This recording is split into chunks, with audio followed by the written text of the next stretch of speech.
Hello everyone, welcome to BSP Pharmacy. I am Nikita Gupta, and as we started our subject Pathophysiology Unit 1, lecture number 7th. जैसा कि हमने start किया था हमारा subject pathophysiology, और last lecture में हम डिस्कस कर रहे थे होम्योस्टेसिस के बारे में। होम्योस्टेसिस के लिए हमने कहा कि बॉडी क्या करती है जब एक्सटर्नल एनवायरनमेंट चेंज होता है ना, तो उसके रिस्पॉन्स में इंटरनल एनवायरनमेंट को मेंटेन करने की कोशिश करती है, उसको स्टेबल बनाए रखने की कोशिश करती है, और इसी एबिलिटी को बोला जाता है होम्योस्टेसिस। इसके 5 मेजर कंपोनेंट्स होते हैं। कौन कौन से? Receptor, sensory neuron, integrated centre, motor receptor और इफेक्टर्स। ठीक है, अब इसी में हम फर्दर कंटिन्यू करेंगे और नेक्स्ट देखेंगे फीडबैक मैकेनिज्म। फीडबैक मैकेनिज्म का मतलब ये है कि जैसे ना, ये जब एक्सटर्नल एनवायरनमेंट चेंज होता है ना, तो 2 तरीके के रिस्पॉन्स आते हैं। एक आता है पॉजिटिव, एक आता है नेगेटिव। कि जैसे अगर मान लो कोई चीज़ है जिसका लेवल बहुत ज़्यादा बढ़ गया बॉडी में, तो बॉडी क्या करेगी? होम्योस्टेसिस के मैकेनिज्म के थ्रू उसको रिड्यूस करने की कोशिश करेगी, और अगर किसी चीज़ का लेवल कम हो गया है तो उसको बढ़ाने की कोशिश करेगी, और एक प्रॉपर जो उसका रिक्वायर्ड लेवल है उसको मेंटेन करने की कोशिश करेगी। इसी को क्या बोला जाता है? Feedback mechanism. तो नेक्स्ट हम देखेंगे कि 2 टाइप के फीडबैक मैकेनिज्म होते हैं, पॉजिटिव और नेगेटिव। तो किस तरीके से ये रन किए जाते हैं। तो नेक्स्ट हेडिंग है फीडबैक मैकेनिज्म। ठीक है, फीडबैक सिस्टम की हम बात करें तो हमने कहा कि 2 टाइप का फीडबैक है, नेगेटिव और पॉजिटिव। कि दीज कंपोनेंट्स, कौन से कंपोनेंट? जो 5 होम्योस्टेसिस के कंपोनेंट बताए हमने वो।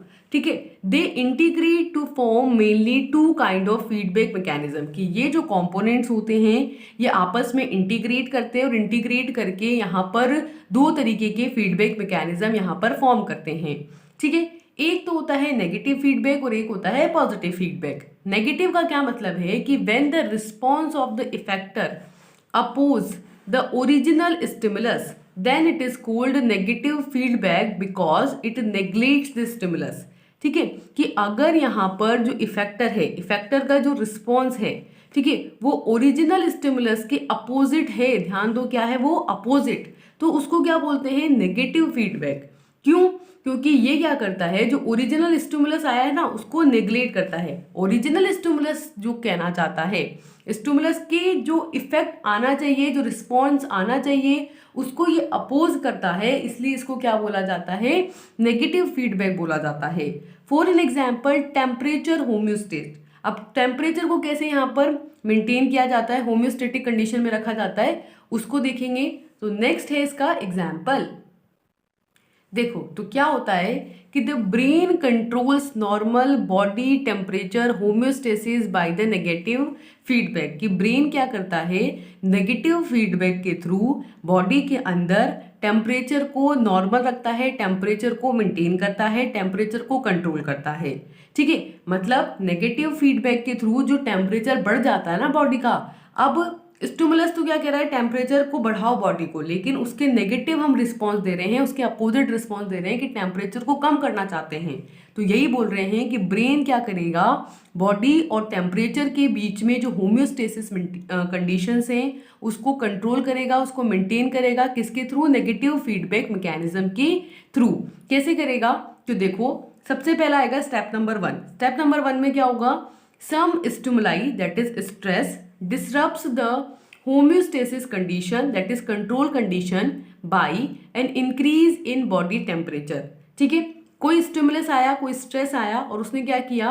होम्योस्टेसिस जो कंडीशंस थी, यानी कि जो कंट्रोल कंडीशंस थी, उनको यहाँ पर डिस्टर्ब कर दिया। कैसे? बॉडी टेम्परेचर को इंक्रीज करके, बॉडी टेम्परेचर को बढ़ा करके इन्होंने जो नॉर्मल बॉडी की कंडीशन थी, होम्योस्टेटिक कंडीशन थी, उसको यहाँ पर डिस्टर्ब कर दिया। ठीक है, अब ड्यू टू दिस, इसकी वजह से क्या हुआ कि जो थर्मो रिसेप्टर्स हैं बॉडी के अंदर, थर्मो रिसेप्टर्स मतलब कि थर्मो मतलब टेम्परेचर, टेम्परेचर सेंसिटिव जो रिसेप्टर्स हैं उनको क्या बोल रहे हैं? Thermo receptors. कि ड्यू टू दिस, इसकी वजह से thermo receptors that is temperature sensitive receptors, जो कहाँ पे प्रेजेंट है? In the skin and brain. ठीक है, स्किन में प्रेजेंट है, ब्रेन में प्रेजेंट है, वो क्या हो जा रहे हैं? यहाँ पर एक्टिवेट हो जा रहे हैं, and send the input message via the nerve impulse to control center।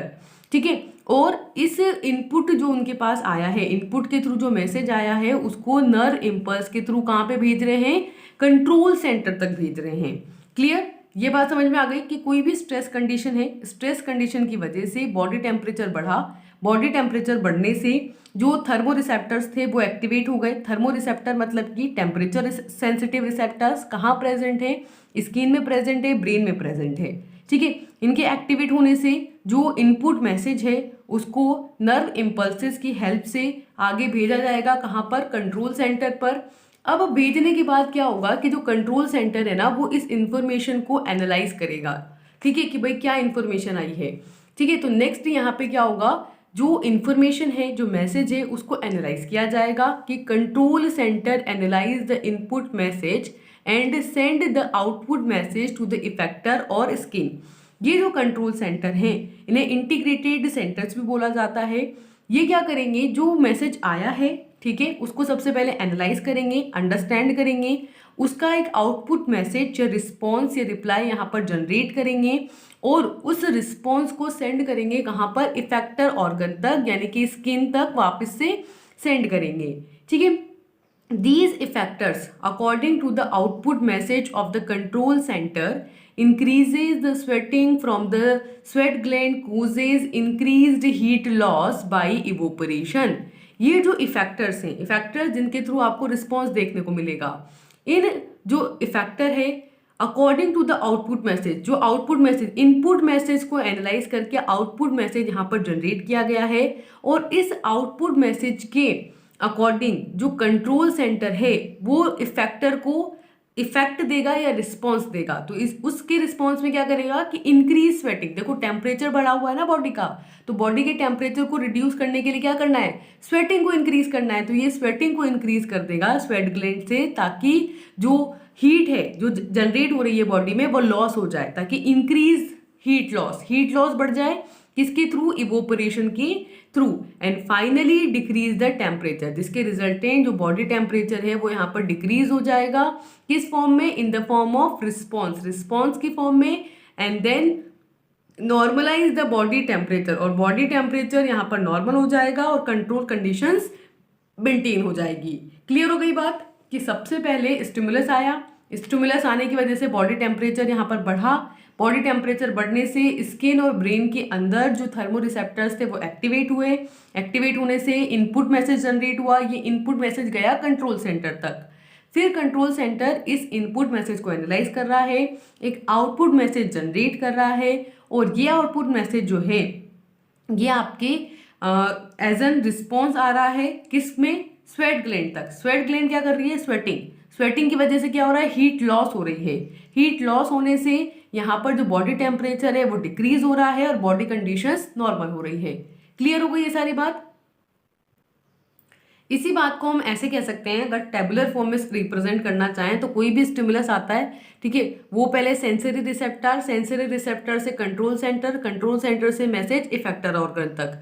ठीक है, तो ऐसे 4 स्टेप में यहाँ पर जो रिस्पॉन्स है वो देखने को मिलता है। अगर हम स्पेसिफिकली टेम्परेचर वाले एग्जाम्पल को समझें तो क्या हुआ कि सबसे पहले body temperature exceed 37 degree Celsius, normal कितना है 30 डिग्री सेल्सियस है। अब 37 डिग्री सेल्सियस से अगर ज़्यादा बढ़ जाए, एक्सटर्नल एनवायरनमेंट का मैक्सिमम टेम्परेचर जो नॉर्मल कंडीशन में है वो कितना है 37, अगर जो बॉडी का टेम्परेचर 37 डिग्री सेल्सियस से ज़्यादा बढ़ जाएगा तो उसका स्टिमुलस कहाँ पे जाएगा, कंट्रोल सेंटर तक। किसके थ्रू जाएगा, नर्व सेल्स के थ्रू। तो nerve cells in the skin and brain क्या होगी, यहाँ पर एक्टिवेट होंगी।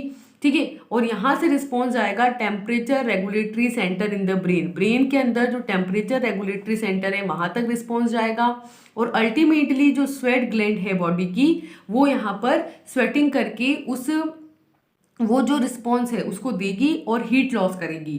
क्लियर हो गया कि बॉडी टेम्परेचर अगर 37 डिग्री सेल्सियस से ज़्यादा बढ़ा तो स्किन या ब्रेन की जो नर्व सेल्स है वो एक्टिवेट होंगी, टेम्परेचर रेगुलेटरी सेंटर्स जो है ब्रेन के वो रेगुलेट होंगे, वो एक्टिवेट होंगे, वो रिस्पॉन्स देंगे। रिस्पॉन्स किसके थ्रू देंगे, स्वेट ग्लैंड के थ्रू, और स्वेट ग्लैंड के थ्रू बॉडी का टेम्परेचर कम हो जाएगा।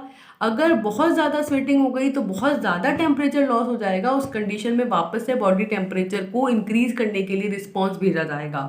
ठीक है। तो इस तरीके से एक नॉर्मल कंडीशंस को यहाँ पर मेंटेन किया जाता है।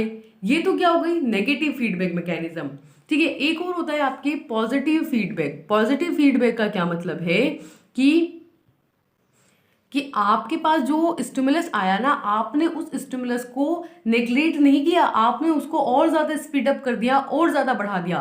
मतलब पहले तो क्या कर रहे थे कि कोई चीज़ ज़्यादा हो रही थी ना, तो हम कम करने के लिए रिस्पॉन्स भेज रहे थे।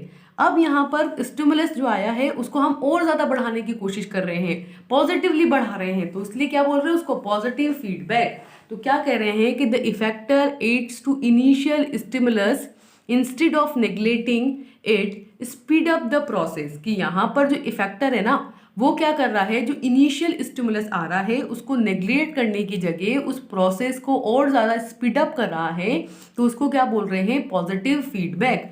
पॉजिटिव फीडबैक का एक एग्जांपल है लेबर कॉन्ट्रैक्शन के। जैसे लेबर जब होता है उस टाइम पे कॉन्ट्रैक्शंस हो रहे होते हैं, कॉन्ट्रैक्शन के रिजल्टेंट बेबी बर्थ हो रहा होता है, तो उसको यहाँ पर जब कॉन्ट्रैक्शंस होने लगते हैं तो उसको रिड्यूस नहीं करते, सप्रेस नहीं करते, और ज़्यादा उन कॉन्ट्रैक्शंस को बढ़ा दिया जाता है। ठीक है, उसी को क्या बोल रहे हैं पॉजिटिव फीडबैक। अब इसकी मैकेनिज्म क्या है, किस तरीके से होता है, तो नेक्स्ट है मैकेनिज्म ऑफ लेबर कॉन्ट्रैक्शन। ठीक है, मैकेनिज्म के अंदर सबसे पहले क्या होगा कि labour contraction force a baby's head और body into the birth canal. सबसे पहले लेबर के कॉन्ट्रैक्शन शुरू होंगे। इन कॉन्ट्रैक्शन फोर्सेस की वजह से जो बेबी का हेड है ना, या बेबी की जो बॉडी है उसको बर्थ कैनाल की तरफ फोर्स किया जाएगा। ठीक है, it produces effect on the control condition and increase the distinction of cervix of to the uterus. क्या बोल रहे हैं कि देखो, अब सबसे पहले लेबर कॉन्ट्रैक्शन हुए, लेबर कॉन्ट्रैक्शन ने क्या किया, बेबी के हेड को फोर्स किया कि वो बर्थ कैनाल तक आए। ठीक है, अब इसका इफेक्ट ये हुआ कि कंट्रोल कंडीशंस जो है वो यहाँ पर अफेक्ट हो गई, वो चेंज हो गई। ठीक है, और जो यूट्रस का सर्विक्स पोर्शन है वो डिस्टिंक्शन हुआ। डिस्टिंक्शन मतलब उसमें इनलार्जमेंट हुआ। ठीक है, उसमें वो इतना बड़ा हुआ कि भाई वहां से बेबी का बर्थ हो सके। ठीक है, सर्विक्स का जो है डायलेशन हुआ, ये भी कह सकते हैं। It activate the stretch receptors of the cervix. इसकी वजह से सर्विक्स के जो स्ट्रेच रिसेप्टर्स थे वो यहाँ एक्टिवेट हुए and send the input message to control centre via the sensory nerve impulses. ठीक है, इसकी वजह से सर्विक्स के स्ट्रेच रिसेप्टर्स एक्टिवेट हुए। इनके एक्टिवेट होने से जो इनपुट मैसेज है वो कंट्रोल सेंटर को गया। ठीक है, किसके थ्रू, सेंसरी नर्व इम्पल्सेस के थ्रू। सेंसरी नर्व्स जो होती है उनके थ्रू कंट्रोल सेंटर को इनपुट मैसेज गया। ठीक है, अब ये जो कंट्रोल सेंटर है, ठीक है, ये एक्टिवेट होगा। अब तो control centre activates the hypothalamus and pituitary gland and send the output message to increase the oxytocin secretion in the blood. अब क्या हुआ देखो, स्ट्रेच रिसेप्टर्स एक्टिवेट हुए सर्विक्स के, उसने कंट्रोल सेंटर को इनपुट मैसेज गया सेंसरी नर्व इम्पल्सेस के थ्रू। कंट्रोल रिसेप्टर एक्टिवेट हुए, उन वो कहाँ पे प्रेजेंट है, हाइपोथैलेमस में और पिट्यूटरी ग्लैंड में। उन्होंने उसको एनालाइज करके एक आउटपुट मैसेज जनरेट किया, और ये जो आउटपुट मैसेज है इसने और ज़्यादा ब्लड के अंदर ऑक्सीटोसिन के सिक्रीशन को, ऑक्सीटोसिन के लेवल को यहाँ पर बढ़ा दिया। ठीक है, इसके ऑक्सीटोसिन के लेवल के बढ़ने के बाद क्या हुआ कि this oxytocin produces their effect on the effector that is cervix of uterus and causes distinction of the cervix of the uterus then the normal value to push the baby further into the birth canal. कि ये जो oxytocin का level यहाँ पे बढ़ा, इसके बढ़ने से इसका इफेक्ट क्या आएगा कि जो इफेक्टर है यानी कि यूट्रस का सर्विक्स, वो इफेक्टर ऑर्गन है, उस पर इफेक्ट आएगा, और ये जो सर्विक्स है और ज़्यादा डिस्टिंक्शन होगा, है ना, और ज़्यादा डायलेट होगा। ठीक है, नॉर्मल वैल्यू से ज़्यादा बढ़ जाएगा, ताकि जो बेबी है उसको पुश किया जाएगा आगे की तरफ, ताकि बर्थ कैनाल की तरफ, और finally birth of the baby decrease the distension of cervix of uterus and interrupt the positive feedback cycle. अब बेबी जो बर्थ कैनाल है वो और ज़्यादा वाइडर हो गया, नॉर्मल से ज़्यादा सर्विक्स का साइज बढ़ गया, बेबी को पुश किया, बेबी का बर्थ हो गया, और बेबी के बर्थ के बाद वापस से यहाँ पर रिस्पॉन्स आएगा कि यूट्रस का जो सर्विक्स पोर्शन है उसका जो डिस्टेंशन था, उसका जो डायलेशन था, वो वापस से डिक्रीज कर दिया जाएगा और पॉजिटिव फीडबैक साइकिल को इंटरप्ट कर दिया जाएगा। क्लियर है?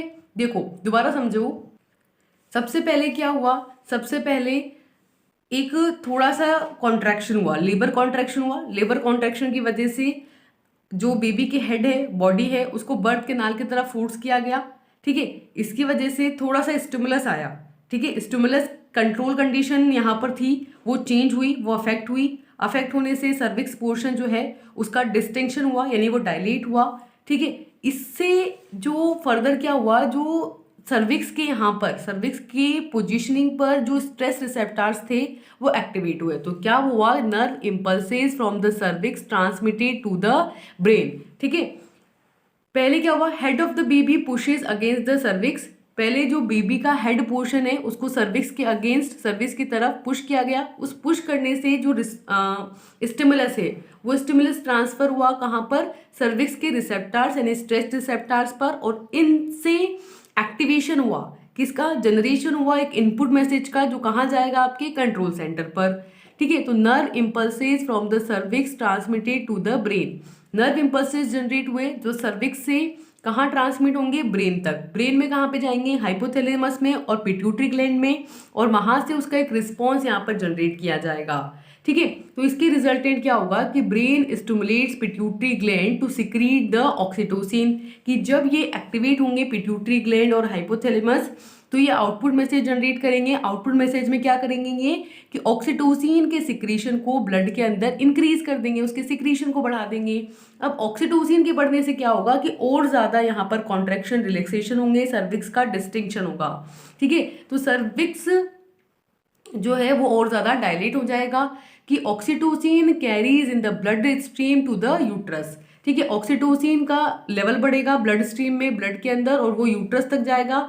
अब ऑक्सीटोसिन का लेवल बढ़ने से क्या होगा, this oxytocin stimulates the uterine contraction and push the baby towards the cervix, कि यहाँ पर ऑक्सीटोसिन का स्टिमुलेशन बढ़ेगा, यूटेराइन कॉन्ट्रैक्शंस बढ़ेंगे और बेबी को सर्विक्स की तरफ यहाँ पर पुश किया जाएगा। ठीक है, और फाइनली जो बेबी है उसका बर्थ हो जाएगा। जब बेबी का बर्थ हो जाएगा तो उसके बाद इन पॉजिटिव फीडबैक साइकिल को डिस्टर्ब कर दिया जाएगा, इसको इंटरप्ट कर दिया जाएगा। तो इस तरीके से पॉजिटिव फीडबैक मैकेनिज्म यहाँ पर देखने को मिलती है। तो ये बात क्लियर है कि दो तरीके के फीडबैक मैकेनिज्म्स देखने को मिलते हैं, एक होता है पॉजिटिव, एक होता है नेगेटिव। नेगेटिव में क्या होगा कि जो स्टिमुलेशन आ रहा होगा उसके अपोजिट रिस्पॉन्स दिया जाएगा, और पॉजिटिव में क्या होगा कि जो स्टिमुलस होगा उसके रिस्पॉन्स को और ज़्यादा बढ़ा दिया जाएगा। ठीक है, उसको क्या बोलते हैं हम, पॉजिटिव। तो ये फीडबैक मैकेनिज्म्स के थ्रू बॉडी में होम्योस्टेसिस कंडीशंस को मेंटेन किया जाता है। तो इसी तरीके के इन्फॉर्मेटिव कंटेंट के लिए आप जुड़ सकते हैं बीएसपी फार्मेसी के साथ, और डाउनलोड कर सकते हैं प्ले स्टोर से बीएसपी फार्मेसी ऑफिशियल ऐप। तो अब मिलते हैं हम नेक्स्ट लेक्चर के साथ। Till then, thank you and all the best, bye bye.